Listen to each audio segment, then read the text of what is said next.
கும்பகோணத்தில் இருக்கக்கூடிய அழகான விஷயங்களை எல்லாம் ஒன்றொன்னா இப்போ எனக்கு ஞாபகம் வருது. பல ஊர்கள் பார்த்திங்கன்னா திருங்கிற ஊரோட சேர்ந்து வரும். திருநாகேஸ்வரம், திருவிடைமருதூர், ஊருக்கு முன்னாடியே திரு என்ற ஊர்களை பெயரை பெற்றிருக்கக்கூடிய பல ஊர்கள்.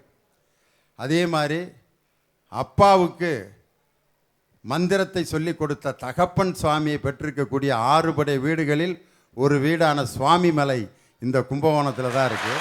அதில் சீர்காழி கோவிந்தராஜன் ஒரு பாட்டு அருமையாக பாடுவார். 6 படை வீடு கொண்ட திருமுருகா, திருமுருகாற்று படைதனிலே வருமுருகா முருகா, 6 படை வீடு கொண்ட திருமுருகா. அதில் சுவாமி மலைக்கு என்ன பாடுவார்னா, ஒரு பெரும் தத்துவத்தின் சாரெடுத்து அந்த ஓம் என்னும் மந்திரத்தின் பொருள் குறித்து தந்தைக்கு உபதேசம் செய்த மலை எங்கள் தமிழ் திரு நாடு கண்ட சுவாமி மலை. தந்தைக்கு உபதேசம் செய்த எங்கள் தமிழ் திரு நாடு கண்ட சுவாமி மலை இந்த கும்பகோணத்தில் தான் இருக்குது. அதை விட நிறைய சிறப்பு இந்த கும்பகோணத்துக்கு இருக்குது. இந்த கும்பகோணத்துக்கு தஞ்சாவூர்லேருந்து வர்ற வழியில் பாபநாசன் ஒரு ஊர் இருக்குது. அந்த ஊரில் பிறந்த பாபநாசம் சிவன் அப்படின்ற ஒரு கவிஞர் தான் திரைப்படத்தில் மிகப்பெரிய சூப்பர் ஸ்டார்களுக்கெல்லாம் பாட்டெழுதிய முதல் கவிஞன். இந்த கும்பகோணத்துக்கு பக்கத்தில் இருக்கக்கூடிய பாபநாசங்கிற ஊரில் பிறந்த பாபநாசன் சிவன்கிற ஒரு கவிஞர். யாராருக்கெல்லாம் பாட்டு எழுதியிருக்காரு தெரியுங்களா? எம்கே தியாகராஜ பாவதற்கு, பியு சின்னப்பாக்கு. அவர் எழுதின பாட்டுனா வெறும் பாட்டு மட்டும் எழுத மாட்டார், அந்த ராகத்தையும் சேர்த்து எழுதி அந்த பாடகர்களுக்கு இந்த ராகத்தில் பாடுங்கன்னு சொல்லி ராகத்தோடு பாடல் எழுதக்கூடிய ஒரு கவிஞர். அவர் தான் பாபநாசன் சிவன். அவர் எழுதின பாட்டு ஒன்று பாடுறேன். உங்களுக்கு தியாகராஜ பாகவதர் பாடினது தான். தமிழ் சினிமாவினுடைய முதல் சூப்பர் ஸ்டார் அவர் தான். அவர் எப்படிப்பட்ட சூப்பர் ஸ்டாராக இருந்தார்னு அவர் காலத்தில் இருந்தவங்களுக்கு தெரியும். பட்டு ஜிப்பா, பட்டு வேட்டி, தங்க தட்டில் சோறு தின்றுருக்காரு, பன்னீரில் குளிச்சிருக்கார், 10 விரல்லையும் வைர மோதிரம் போட்டிருப்பாராம். அவரை பார்க்குறதுக்கு ஒரு நாளைக்கு அவங்க வீட்டுக்கு வாசலில் ஒரு 1000 பேர் கூடியிருப்பாங்களாம். அவருக்கு பாட்டு எழுதக்கூடிய ஆற்றல் மிக்க ஒரு கவிஞனை தந்தது கூட இந்த கும்பகோணத்துக்கு பக்கத்தில் இருக்கக்கூடிய பாபநாசம் என்ற ஊர் தான். அவர் தான் பாபநாசம் சிவன் என்கிற ஒரு கவிஞர். அவர் எழுதுவார் பாட்டாட்டி அப்பா. பக்தி பாட்டு எழுதினாலும் காதல் பாட்டு எழுதினாலும் அவருக்கென்று ஒரு ஸ்டைல். தியாகராஜ பாகவதரன் டிஆர் ராஜகுமாரி ஒரு படத்தில் பார்த்தீங்கன்னா, டிஆர் ராஜகுமாரி அன்னைக்கு பெரிய கனவு கன்னி. தியாகராஜ பாகவதர் இப்படி உட்காந்து பாடுவார் ஒரு பாட்டு. மன்மதலீலையை வென்றார் உண்டோ என் மேல் உனக்கேனோ பரமுகம், என்னுடனே நீ பேசினால் வாய் முத்துதுர்ந்து விடுமோ, உனைய நேரமும் நினைந்துருகும் என்னிடம் வந்தால் மென கெடுமோ. இங்கதான் ஒரு சூப்பர் சீன் வரும். உன்னை நயந்து நான் வேண்டிய ஓர் முத்தம் அப்படிம்பாரு. முத்தம் அப்படின்னா அப்படிம்பாரான் அவர். டிஆர் ராஜகுமாரி பக்கத்தில் வந்து அவரை தொட்டு அப்படிங்குமா. அந்த காட்சிக்காக எங்கள் அப்பா அதை 50 தடவை பார்த்துருக்காரு அந்த படத்தை. நாட்டின் வளர்ச்சியை பெரிதும் நிர்வகிப்பவர்கள் பத்திரிகை ஊடகங்களா, திரைப்பட நட்சத்திரங்களா, சமூக ஆர்வலர்களா? நாட்டை நிர்வகிப்பது அரசாங்கம், அந்த அரசாங்கத்தை நிர்வகிப்பது பொதுமக்கள், அந்த அரசாங்கத்தையும் பொதுமக்களையுமே ஆட்டி படைத்து நிர்வகிப்பது தான் எங்களுடைய பத்திரிகை ஊடகம். அரசியல்வாதினா இப்படித்தான் இருக்கணும், பொதுமக்கள்னா இப்படித்தான் இருக்கணும்னு ஒரு இலக்கணத்தை வகுத்து அந்த இலக்கணத்தை மதிச்சு நடந்தா பாராட்டி எழுதியும், மாற்றி நடந்தா விமர்சித்து எழுதியும் நல்லதொரு நிர்வாகத்தை உருவாக்கி கொண்டிருக்கிற பத்திரிகை ஊடகங்களுக்கு தான் நாட்டின் நிர்வாகத்தின் மீது பெரிதும் அக்கறை இருக்குன்னு தான் நான் சொல்றேன். ஏன் போன வருடம் சென்னையில மழை வந்தது, அதை வெறும் வெள்ளம் வந்த நாடுன்னு மட்டும் சொல்லிட முடியாது. பேரறிஞர் அண்ணா எதிர்பார்த்த சமத்துவம் மலர்ந்ததும் அன்றுதான். தந்தை பெரியார் எதிர்பார்த்த சாதி மத ஒழிப்பு நிகழ்ந்ததும் அன்றுதான். வள்ளலார் எதிர்பார்த்த கருணை மனம் பொங்கியதும் அன்றுதான். அப்படிப்பட்ட நாட்கள் இந்த வருடமும் வந்தது. இந்த வருடமும் சென்னை வெள்ளத்தால பாதிக்கப்பட்டது. ஆனா போன வருடம் ஸ்டிக்கர் மட்டுமே ஒட்டிக்கிட்டு இருந்த சில பேரு இந்த வருஷம் நடு தண்ணியில இறங்கி சாப்பாடு வண்டி தள்ளுறாங்கன்னா அது மக்களின் மீது உள்ள அக்கறைன்னு நீங்க நினைக்கிறீங்களா? இருந்தா சந்தோஷம் தாங்க. ஆனா மக்கள் மீது கொண்ட அக்கறை கிடையாது, பத்திரிகை ஊடகங்களின் மீது கொண்ட பயம். ஏன்னா இன்னைக்கு இருக்கிற அரசியல் சூழ்நிலையில சாதாரண ஒரு பொதுமகனால போயிட்டு ஒரு அரசியல்வாதிட்ட ஒரு கேள்வியை கேட்டுற முடியுமா? இல்லை கேட்டுட்டு தான் இருந்துட முடியுமா? இல்லை சமூக ஆர்வலர்கள் கேட்குற கேள்விக்கு தான் சரியான பதில் கிடைக்குதா? ஆனா பிரஸ் மீட்டுங்கிற பேர்ல ஒத்த அரசியல்வாதிய 10 பத்திரிகையால நிக்க வச்சு சுத்தி சுத்தி கேள்வி கேட்டாலும் பதில் சொல்லிதான் ஆகணும். அதுதான் பத்திரிகை ஊடகங்களின் பவர். சில பேர் பதில் சொல்றான் பாருங்க. சென்னையில் இவ்வளவு வெள்ளம் வந்து தண்ணி தேங்கி இருக்கிறதே, அதற்கு ஏதாவது நீங்கள் மாற்று ஏற்பாடு செய்ய வேண்டாமா? அதுக்கு மழை பெஞ்சா தண்ணி தேங்கத்தானேயா செய்யும். இதை சொல்கிறதுக்கு ஒரு பொறுப்புள்ள அதிகாரியா? ஒரு பையன் ஏன்டா ஃபெயிலாக போகிறான் அவன் வகுப்புலன்னு ஒரு வாத்தியார்கிட்ட கேட்டால், பரீட்சை சரியாக எழுதுனா ஃபெயிலாக தானே போவேன் அப்படின்னு சொன்னால், அந்த வாத்தியாருக்கு என்ன செய்யணும்னா, சம்பளம் கொடுக்காம இருந்தால் உனக்கு என்ன பட்னியாக தானே நீ கிடப்ப, அப்படி இருந்துட்டு போன்ட்டு சம்பளத்தை பிடிங்கிறேண்ணே. ஐயா, நம்ம பொதுமக்களை எடுத்துக்கங்க. ரோட்ல நமக்கு முன்னாடி பிரஸ் அப்படிங்கிற ஒற்றை சொல் எழுதப்பட்ட வாகனம் போகட்டுமே, பின்னாடி 100 கிலோமீட்டர் வேகத்தில் போனவன் தான் 40 கிலோமீட்டர் குறைஞ்சிருவான். சைடு போட்டு முன்னாடி போறவனா வெள்ளக்கோட்டை தொடணும்னு கூட நினைக்க மாட்டான். அந்த பயம் தான் இந்த நாட்டை நிர்வகிக்குதுன்னு நான் சொல்றேன். ஐயா, இன்னைக்கு நாட்டில் என்னென்னமோ நடக்குதுங்க. கொஞ்ச நாள் முன்னாடி செய்தியில் பார்க்குறேன், லஞ்சம் வாங்கின அதிகாரிகளின் பட்டியலை பெயர் குறிப்பிடாமல் வெளியிடணும்னு உச்ச நீதிமன்றம் உத்தரவு போடுது. கேட்டால் அவங்களுக்கு மான மரியாதை போயிடுமா? நான் கேட்குறேன், ஊரு காசுல உட்காந்து சாப்பிட்டவனுக்கு மான மரியாதை இருக்குன்னா, என் விவசாயி அங்க நிர்வாணமா நின்று போராடிக்கிட்டு இருக்கானே அவனுக்கு மான மரியாதை கிடையாதா? வறுமை பிடியிலே சாவுதான் எல்லை, என்னருமை ஏழைகளுக்கு என்று தீரும் இந்த தொல்லை. கடல் நீரையாவது காவிரிக்கு அனுப்புங்கள், விவசாயிகளின் கண்களாவது நிறையட்டும்னு தாங்க சொல்றேன். இப்படி அங்க போராடிக்கிட்டு இருக்க விவசாயிக்கு நாம இங்க கண்ணீர் வடிக்கிறோம். நாம இங்க தெரிவிக்கிற ஆதரவை பார்த்துட்டு அங்க இன்னும் மன உறுதியோடு போராடிக்கிட்டு இருக்காங்கன்னா, அங்க இருக்கிற தாத்தாக்களுக்கும் இங்க இருக்கிற பேர பிள்ளைகளுக்கும் பாலமாக இருக்கிறதே எங்களுடைய பத்திரிகை ஊடகம் தான் சொன்னா மறுக்க முடியுமா? மாற்றம் ஒன்றே மாறாதது. இப்படி ஒரு மாற்றத்தை ஏற்படுத்துபவர்கள் யார் தெரியுமா? சமூக ஆர்வலர்கள். தன்னையே தியாகம் செய்து சமுதாயத்தில் மாற்றத்தை ஏற்படுத்தியிருக்கிற சமூக ஆர்வலரை பற்றி தாங்க நான் பேச போகிறேன். நம்ம எல்லாருக்கும் தெரியும், நம்மளுடைய நம்பிக்கை நாயகன் அப்துல் கலாம் ஐயா அவர்கள். அவர் ஒரு மிகப்பெரிய விஞ்ஞானி என்பதும் நமக்கு தெரியும். அவர் விஞ்ஞானியாக இருந்திருந்தால் அறிவியல் புஸ்தகத்தில் மட்டுமே அவரை நாம் படித்திருப்போம். அவர் ஒரு ஜனாதிபதி என்று தெரியும். அவர் ஜனாதிபதியாக மட்டும் இருந்திருந்தால் வரலாறாக படித்திருப்போம். ஆனால் அவர் ஒரு சமூக ஆர்வலராக இருந்ததால் தான் இன்று மக்கள் மனதில் இறந்து வாழ்ந்து கொண்டிருக்கிறார். நம்பிக்கை விதைகளை விதைத்தவர், மாணவ சமுதாயத்திலே புரட்சியை ஏற்படுத்தியவர் நம் அப்துல் கலாம் ஐயா அவர்கள். 10 கட்டளைகளை கொடுத்தார்.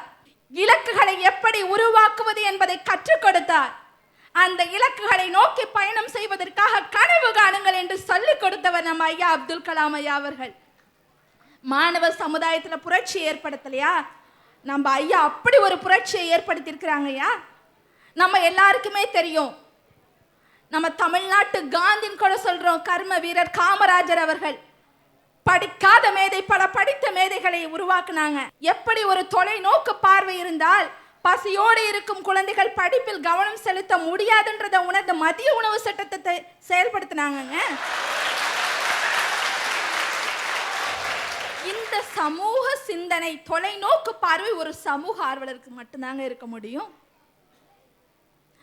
அடுத்ததாக நாம் பேச போறது நம் தேசப்பிதா காந்தியடிகளை பத்தி. மகாத்மா காந்தி அஹிம்சையை ஆயுதமாக எடுத்து நாட்டை மட்டும் மாற்றவில்லை, உலகத்தையே மாற்றி காமிச்சாங்க நம்ம மகாத்மா காந்தி.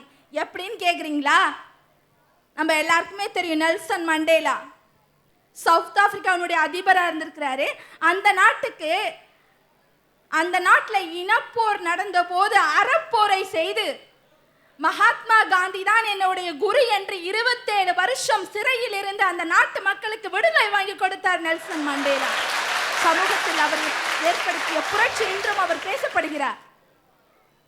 பாருங்க, நம்ம எல்லாருக்குமே தெரியும் மார்ட்டின் லூதர் கிங். அமெரிக்கால கருப்பினம் வெள்ளை இனம்னு இருந்ததுங்க.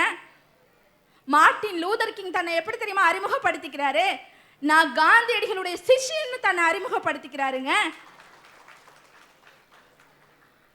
அந்த கருப்பினத்துக்கும் வெள்ளை இனத்துக்கும் இருந்த இன போராட்டத்தை நீக்கி இன்னைக்கு ஒரு கருப்பினத்தை சேர்ந்தவர் அந்த நாட்டை ஆண்டு இருக்கிறார்னா அன்னைக்கு மார்ட்டின் லூதர் கிங் செய்த புரட்சிங்க.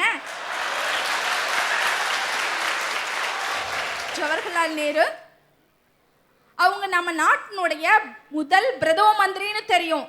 ஆனா அவங்க என்ன சொன்னாங்கன்னு தெரியுமாங்க?